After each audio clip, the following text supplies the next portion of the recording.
You have no idea how you move when you run.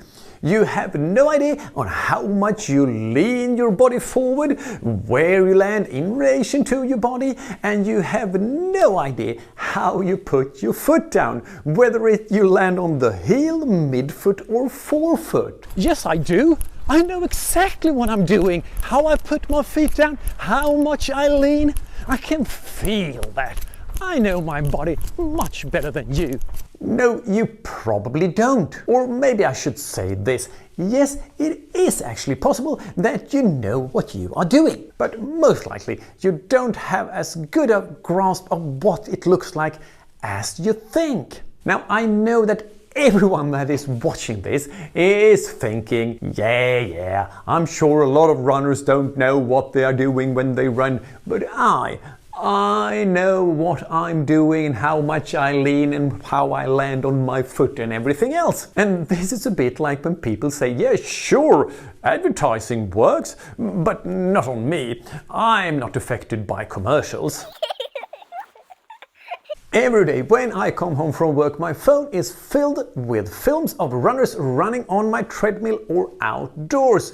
Sometimes I ask them questions such as, are you leaning forwards or backwards, or are you more vertical right now? And no one has a clue on what it looks like. Like this runner, for example. This is a frame from a film where you can hear how I ask the question, do you feel like you're leaning backwards right now? And the runner answers, yes, I'm leaning backwards quite a lot right now. When runners of this type see my film or the test results from my 3D cameras, they are very surprised. And here's another runner who is convinced that he leans very much backwards. Other runners are very vertical or even leaning a little bit back when they run. And in their films you can hear them say, I'm leaning forward quite a lot right now, and running like this. Their brain have a picture on what it looks like when they run.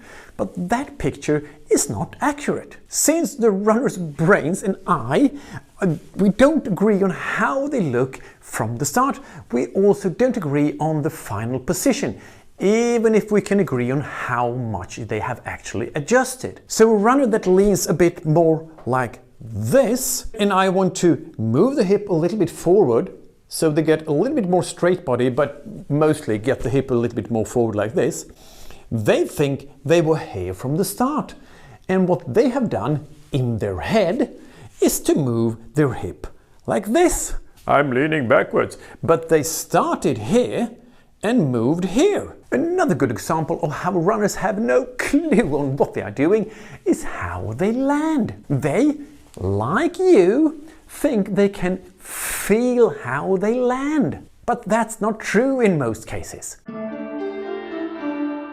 And right now we're just going to ignore the whole debate on whether you should land on your forefoot, your heel or midfoot when you run. That question has its own video, which you can watch here on my channel. Spoiler, it's not like all the best runners in the world run on their forefoot. Quite the opposite, actually. There can be different reasons why I care about the angle of the ankle in the runners. Often because they do a very exaggerated dorsal flexion or plantar flexion, and that is lifting the forefoot very much just before landing, whoops, or press the forefoot down very much just before landing. Both things can result in different types of problems. Let's look at what this might look like. We start with a runner who does an excessive dorsal flexion, which triggers him to also straighten his knee.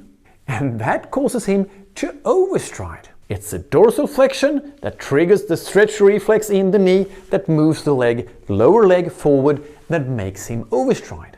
So if I can get him to have the sole of his shoes a little bit more parallel to the ground, the stretch reflex in the knee decreases, which hopefully reduces his overstride.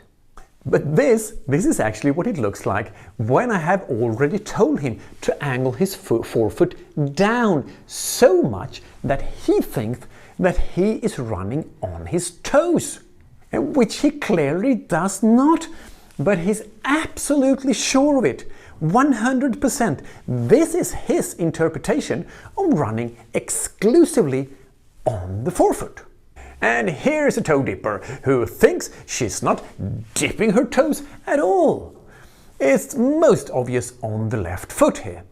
But she thinks she puts down her heel first, because the toe dipping was much more excessive before this film. And here she knows that she's a clear heel striker.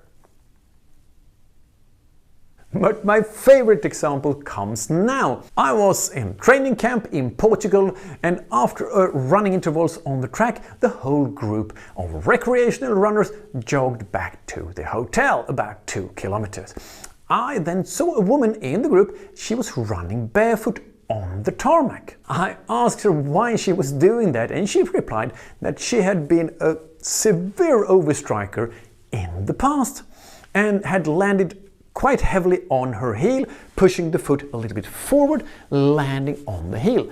But since she started running barefoot, she now runs only on her forefoot and lands under her body. Great, I said, you found a solution. And then I asked if it was okay to film her, which it was. And this is what it looked like. And as you can see, she overstrides and she very clearly puts her heel down first.